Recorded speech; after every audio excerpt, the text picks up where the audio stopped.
Y'all, I want to share with you another video of events taking place right in front of us. This guy has a channel called My Wife Quit Her Job. It's in the left hand corner of your screen at present. My wife quit her job. Normally, his videos are, I don't know, kind of cheerleader kind of thing. Because he has a business and he also try to teach people how to do business. However, he's doing a reaction to what he's seeing now as an importer and a retailer. Listen to what he has to say. I run an import-based business, and I've worked with Chinese suppliers for over 18 years. And when the Trump tariffs hit, everything changed. Suddenly, the products I relied on were over double the cost. My profit margins have been reduced. But here's the twist that most people miss. Chinese factories are hurting big time too. I've gotten emails from longtime suppliers desperate to cut deals, offloading equipment, and even shutting down production lines. They're not posturing for the media either. They're panicking worse than Americans behind the scenes. And all this got me thinking, what's the real game plan here? Because this doesn't feel like a short-term political theater anymore. It feels like... Actually, yes, China is panicking and would appear that the U.S. states, the retailers in the U.S. are not panicking. Retailers in the EU are not panicking. But it's there. There's a reality, and there's the, how would I put it, the face that you put. It's like the war in Ukraine.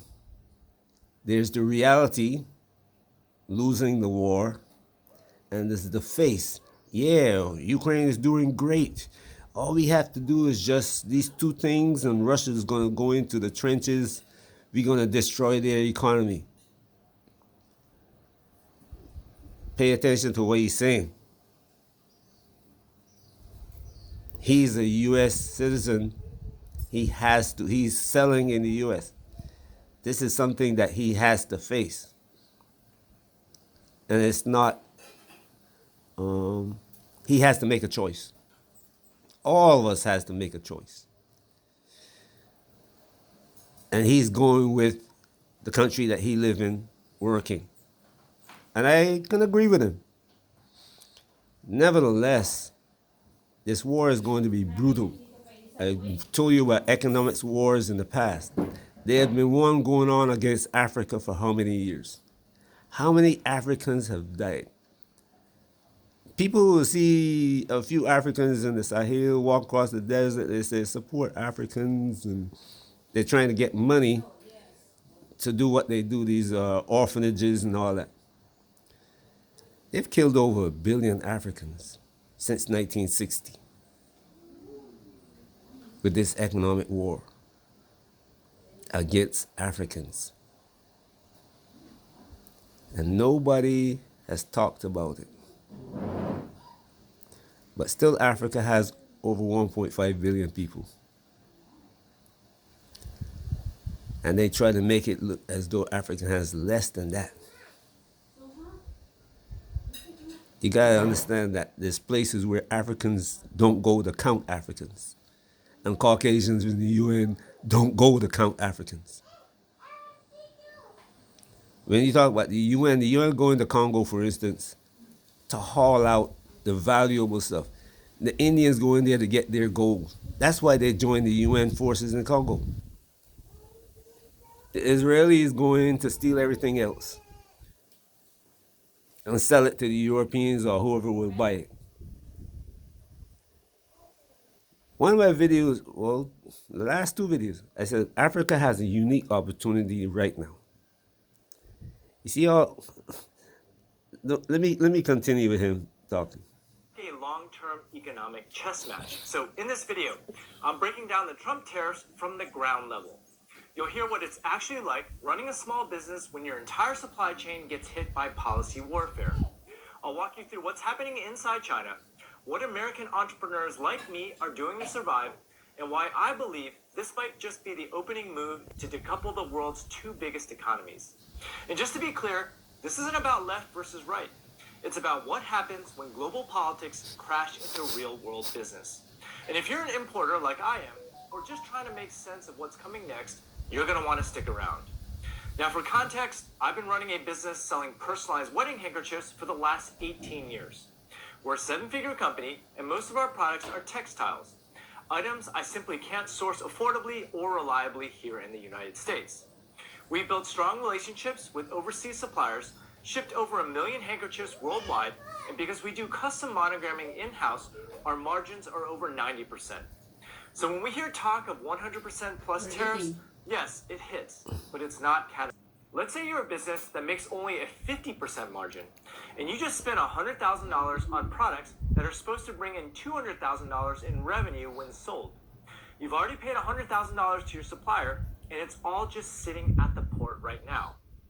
Now, you either have to pay an extra $100,000 in tariffs, or you lose the shipment. And if you do pay the extra $100,000, you're basically selling your products at break even. Now, for most small businesses, this isn't just inconvenient, it's devastating. You can't just raise prices by 100% overnight. You can't absorb that kind of hit indefinitely. And the worst part, there was no warning. These tariff changes didn't roll out gradually, they hit in the span of a week. And this isn't just a hiccup, it's a gut punch. Now, to be fair, we're in a better position than most. We started diversifying our suppliers back during the last Trump administration, so this isn't our first rodeo. But many of our friends and colleagues, they've been caught completely off guard.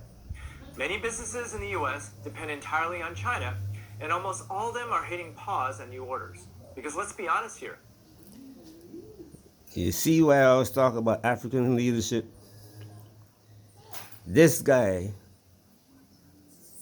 began planning his thing, planning 8 years ago. 8 years ago, he started planning. Under the first Trump administration, 4 years of Biden, and now we're in the first year of the second Trump. So 8 years ago.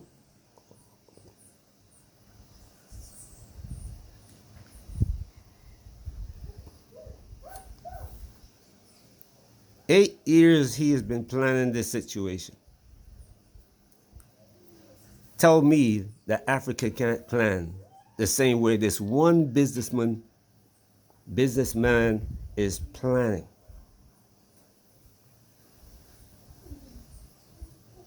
And when I talk about Africa, people complain that I'm being negative. You see, it's not negative, it's being factual. And facts is education.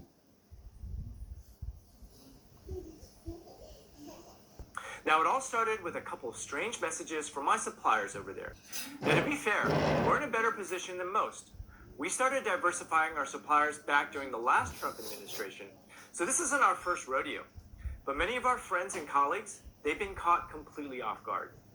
Many businesses in the US depend entirely on China, and almost all of them are hitting pause on new orders. Because let's be honest here, nobody wants to pay 100% tariffs. Nobody. And that's when it hit me. Maybe we're not the ones getting hit the hardest. Maybe it's the factories in China that are really feeling the pain. Now, it all started with a couple of strange messages from my suppliers over there, and they didn't sound normal. Not the usual updates, not the typical delays. There was tension in their words, like they were scrambling, unsure, even desperate. One supplier said, "We would like you to place your order now. Things are not stable." Another message, "Please respond. Our machines are not running. We may not be able to continue." Now, I've been importing from China for 18 years, and I've never seen this level of desperation. Factories that used to quote 30-day lead times suddenly had inventory ready to ship the next week. Production lines that were booked solid are now begging for work. One even told me many customers canceled after the tariff. We cannot survive like this. And that's when it hit me. This isn't just a hit to my margins. It is a full-blown crisis in China's manufacturing sector. Workers are being laid off. Equipment is being liquidated. Some of these factories won't make it through the year. And this is all over social media.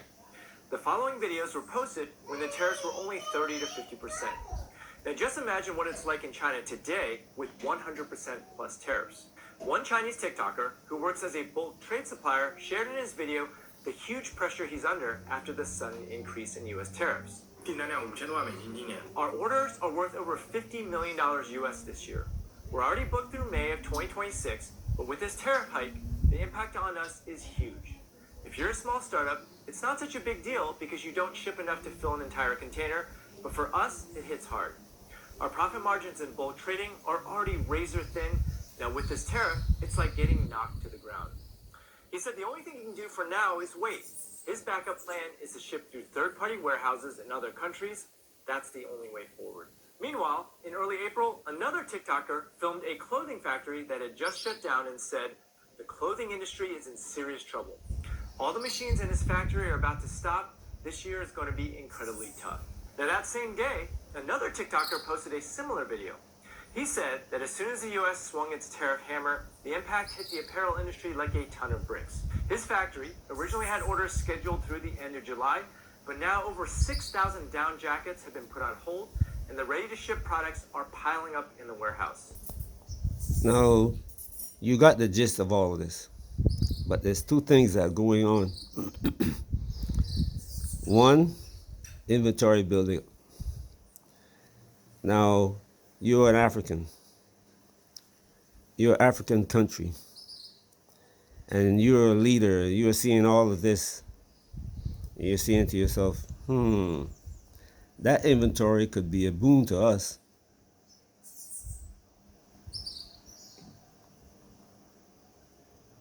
You buy the inventory and you sell it to all the other African countries.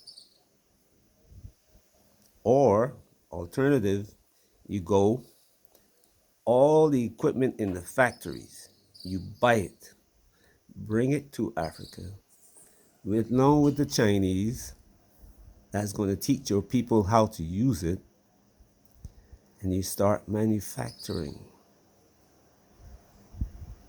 The market is still there for the goods because Americans can't find the goods anywhere else.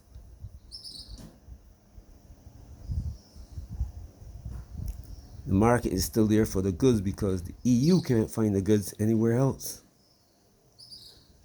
And to start manufacturing them is going to take 2-3 years.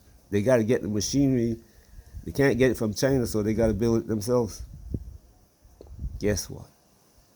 Opportunity now. You see where I'm going with this? I always talk about diasporans going in the news lately. There's a lot of things about diasporans scamming other diasporans. See, you don't have to scam anybody.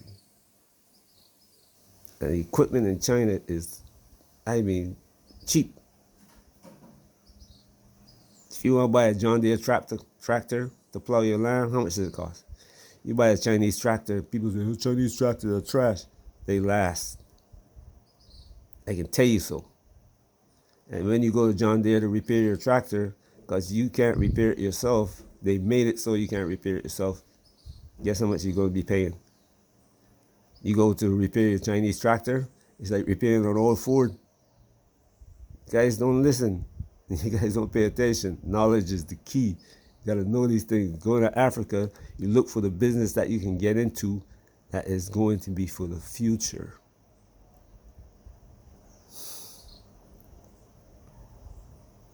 Now, I hope you go watch this video. Serious, watch the whole thing. And tell me where I'm wrong. Serious. Tell me where I'm wrong. Africa is looking at the future, but you hear no Africans are talking. The leaders are not saying, hey, we're going to start manufacturing here so we can get into the market because of this thing that's going on. Nobody is talking. Silence.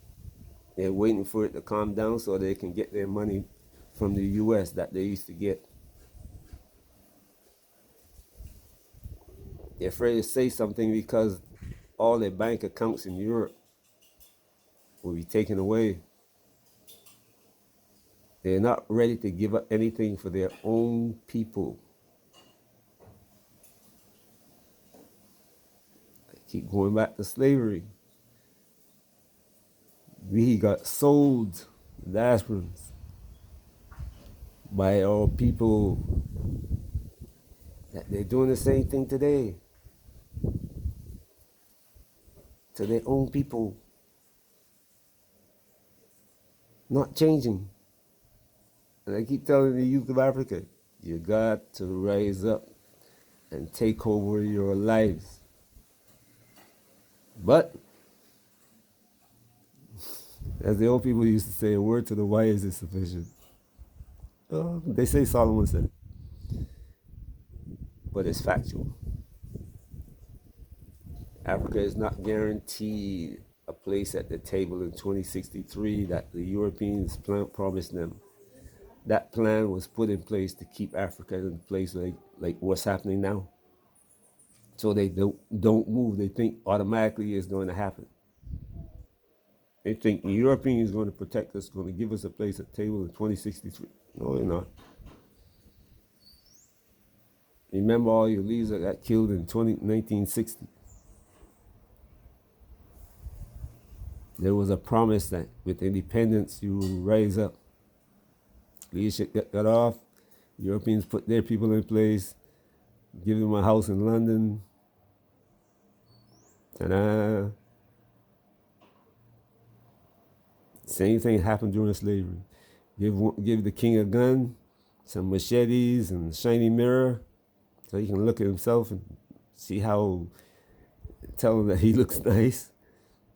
Ta-da, Cinderella. Peace. Hope you enjoy your day wherever you are. Peace.